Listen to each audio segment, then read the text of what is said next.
Hello guys, welcome to my YouTube channel. কেমন আছো তোমরা? এখন আমরা কথা বলবো 2024 রিলিজ হওয়া একটি হলিউডের অ্যানিমেটেড ফিল্ম, যেটা ডিজনির তরফ থেকে এসেছিল, ওয়ার্ল্ড ডিজনির তরফ থেকে। ফিল্মের নাম হচ্ছে মুফাসা দ্য লায়ন কিং, যেটা ডিসেম্বরের 9 তারিখে রিলিজ হয় 2024-এ। এই ফিল্মটা হচ্ছে 2019-এ রিলিজ হওয়া সিনেমা দ্য লায়ন কিং এর একটা প্রিকুয়াল ফিল্ম। এই ফিল্মটা ফাইনালি আমি এখন দেখলাম। কেমন লাগলো মুফাসা দ্য লায়ন কিং, এই সিনেমাটা, সেটা নিয়ে কথা বলবো। চলো ভিডিওটা শুরু করা যাক। তো কেমন হলো মুফাসা? সব থেকে প্রথম 2019-এ লায়ন কিং যখন রিলিজ হয়, ঠিক আছে, তখন কিন্তু ওই ফিল্মটা দুর্দান্ত একটা মানে ট্রিমেন্ডাস একটা বিজনেস করে বক্স অফিসে, যেটা 1.6 বিলিয়নের কাছাকাছি বক্স অফিস কালেকশন করেছিল এবং হাইস্ট গ্রসার ছিল ওই ফিল্মটার, মানে ওই ওই সময়ে। বাট ফিল্মটা মানে 2019-এর যে লায়ন কিং ফিল্মটা ছিল, ওটা ছিল 1994-এ না 1992-এতে একটা ফিল্ম এসেছিল লায়ন কিং নামে।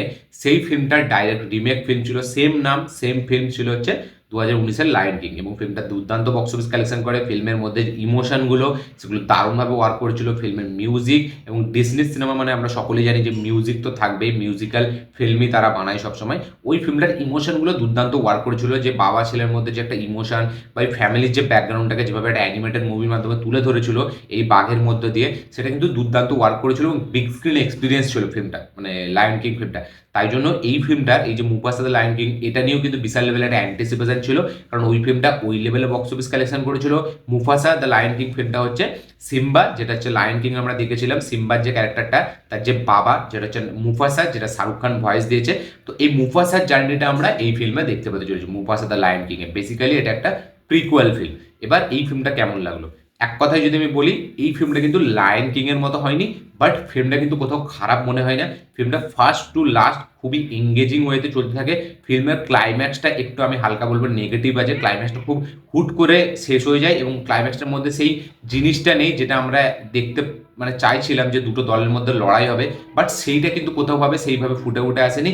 এবং ওই ফিল্মটা মানে মুফাসা দ্য লায়ন কিং, যেহেতু আমরা মুফাসার গল্পটা দেখছি, তাই জন্য তখন না এই যে এনিমিদের যে ব্যাপারটা, যে কনফ্লিক্ট, এখানে আমরা সিম্বাতে কি দেখলাম, যে মুফাসা এবং তার ভাইয়ের সাথে যে লড়াইটা, সেটা দুর্দান্তভাবে সেখানে ইমোশনগুলো ওয়ার্ক করে। But Mufasa the Lion King এ কি হয়েছে, যে মুফাসা কিভাবে মানে তার রাইজ হচ্ছে, সে কিভাবে লিডার হচ্ছে, সেই জার্নিটা দেখাচ্ছে।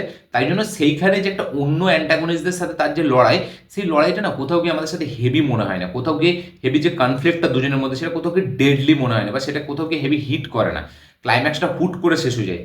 বাট ক্লাইম্যাক্সের আগে যেটুকু পোর্শন আমরা দেখতে পাই, সেগুলো কিন্তু বেশ ভালো। সেখানে ইমোশন আছে, হালকা ইমোশন কাজ করে।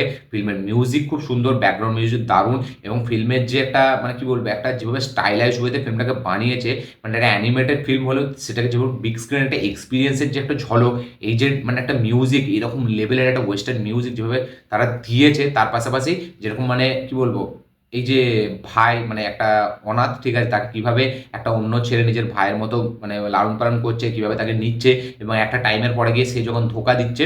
এবং এই ফিল্মটার প্লটটা না অনেকটা, আপনি যদি ট্রান্সফরমার্স ওয়ান যে ফিল্মটা অ্যানিমেটেড ফিল্ম এসেছিল, সেই ফিল্মটা যদি আপনি দেখেন, সেই ফিল্মটার প্লটের সাথে এই ফিল্মটা কিন্তু অনেকটা সিমিলারিটি আছে। সেখানেও যদি আপনি দেখেন যে একটা বন্ধুর সাথে একটা অনাথের এইভাবে মানে আচমকা মিলে যাওয়া একসাথে, তারা দুজন একসাথে একটা প্ল্যান মানে করছে, এক্সিকিউট করছে। বাট একটা টাইমের পরে গিয়ে তাদের দুজনের মধ্যে একজন শত্রু হয়ে যাচ্ছে। ঠিক সেরকমই একটা কিন্তু প্লট এখানেও ইউজ করা হয়েছে মুফাসা দ্য লায়ন কিং এ। এবার লায়ন কিং এ যেটা ছিল কি, এই যে মানে এই যে দুটো ক্যারেক্টার আছে, যেখানে আমাদের এ ভয়েস দিয়েছে, আমাদের ওই যে নামটা আমি ভুলে যাই খালি বারবার, শ্রেয়াস তালপাড়ে আর একজন যে সঞ্জয় মিশ্রা যে ভয়েসটা দিয়েছে, একটা সুয়োর এবং আরেকটা যে আছে, ওই যে ওদের যে ক্যারেক্টারটা, যেটা মানে লায়ন কিং এ যেখানে আমরা দেখেছিলাম বেশি বেশি করে তাদের মানে রাখা হয়েছে, এবং তাদের সিকোয়েন্সগুলো খুব মজাদার ছিল, খুব দারুণ এন্টারটেনমেন্ট প্রোভাইড করতে পারছিল। এইখানে কিন্তু তারা আছে, বাট এখানে যেহেতু ব্যাক স্টোরি দেখাচ্ছে না, তাই জন্য কিন্তু সেই মানে তাদের যে সিকোয়েন্সগুলো সেভাবে আসছে না, তো তাই জন্য আমরা কোথাও ফিল করতে পারছি না। এবং ফিল্মটা খুব সিরিয়াস ওয়েতে চলে। এই ফিল্মটা কিন্তু কোথাও গিয়ে হেভি কমেডি নেই। লায়ন কিং এ যেরকম কমেডির সাথে একটা অ্যাকশন, তার সাথে ইমোশন, একটা ফুল প্যাকেজ ছিল, এই ফিল্মটা পুরোটা থ্রু আউট দ্য একটা সিরিয়াস ফিল্ম চলতে থাকে। এবং ফিল্মের মধ্যে সেরকম কিছু heavy edge of the scene কিছু মুভমেন্টস নেই।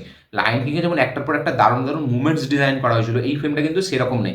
এই ফিল্মে আমরা জাস্ট দুটো ক্যারেক্টারের মধ্যে বন্ডিং দেখছি, একজন বাবা মাকে হারাচ্ছে, আবার একটা বাবা মা পাচ্ছে, আবার সেখান থেকে তাকে হারিয়ে যাচ্ছে। বাট সেই জিনিসগুলোর কোথাও কি ইফেক্ট আমাদের উপর পড়ছে না, কোথাও কি কানেকশন সেভাবে বসছে না। বাট বিগ স্ক্রিন এক্সপিরিয়েন্স আপনার এটার জন্য যথেষ্ট হবে এবং সেটা কিন্তু দেখতে মজা লাগবে এবং একটা one time watch decent entertaining film আপনার মনে হবে।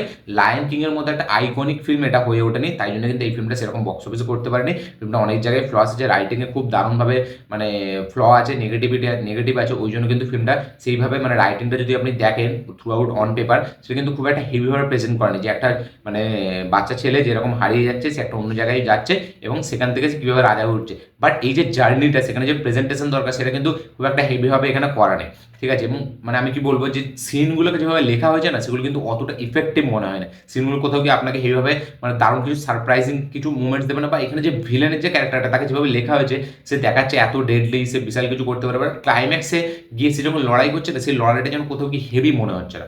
তো কিছু কিছু ছোটো ছোটো জিনিস যেগুলোকে এই ফিল্মটাকে একটা হেভি কিন্তু লায়ন কিং এর মতো আইকনিক ফিল্ম করে তোলে না। এবং মুফাসার ক্যারেক্টারটার জার্নিটা আমরা এখানে দেখতে পাচ্ছি। সিম্বার কাহিনী এবার চলছে এবং এরপরে আবার একটা পার্ট আসবে যেটা আমরা মানে সিম্বার ক্যারেক্টার মানে তার মেয়েটা বলতে দেখতে পাচ্ছি আমরা, যে সিম্বা বলছে যে একটা অন্যজনের কাহিনী আছে, তো সেটা আমরা আবার পরে আবার শুনতে পারবো। তো হয়তো এর পরের পার্ট আরও আসবে। বাট এই ফিল্মটা Mufasa the Lion King as a film আমি যদি দেখি, একটা ঠিকঠাক এন্টারটেনিং ফিল্ম আমি বলবো। ফিল্মের ব্যাকগ্রাউন্ড স্কোর খুব সুন্দর, মিউজিকটা আমার খুব সলিড লেগেছে, একটা big screen experience. Shahrukh Khan যে ভয়েসটা দিয়েছে সেটা কিন্তু দারুণভাবে ওয়ার্ক করে। ইমোশনগুলো হালকার উপর দিয়ে দেওয়া হলেও বেশ কাজ করে। লায়ন কিংয়ে যেমন একটা দারুণ সলিড ইমোশন ছিল, সেই ইমোশনটা এইখানে নেই। এখানে যেহেতু একতরফা মানে একটা ইমোশন, যেহেতু একটা মানে অনাথ ছেলে, সে আবার একটা তার ভাইয়ের সাথে যে কনফ্লিক্টটা সেটা দেখাচ্ছে।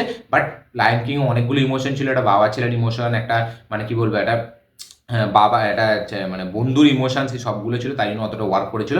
এই ফিল্মে একটা স্ট্রেট ফরওয়ার্ড ওয়েতে গল্পটা চলতে থাকে এবং ক্লাইম্যাক্সটা অনেকটা খুব তাড়াতাড়ি হুট করে শেষ হয়ে যায়, হুট করে সে একটা লিডার হয়ে যায় এরকম মনে হয়, তাই জন্য অতটা কনভিন্সিং মনে হয় না জিনিসটা। বাট ঠিক আছে, আমার কিন্তু বেশ একটা গুড এন্টারটেনার মানে এটা বেশ ভালো ওয়াচ আমার মনে হয়েছে।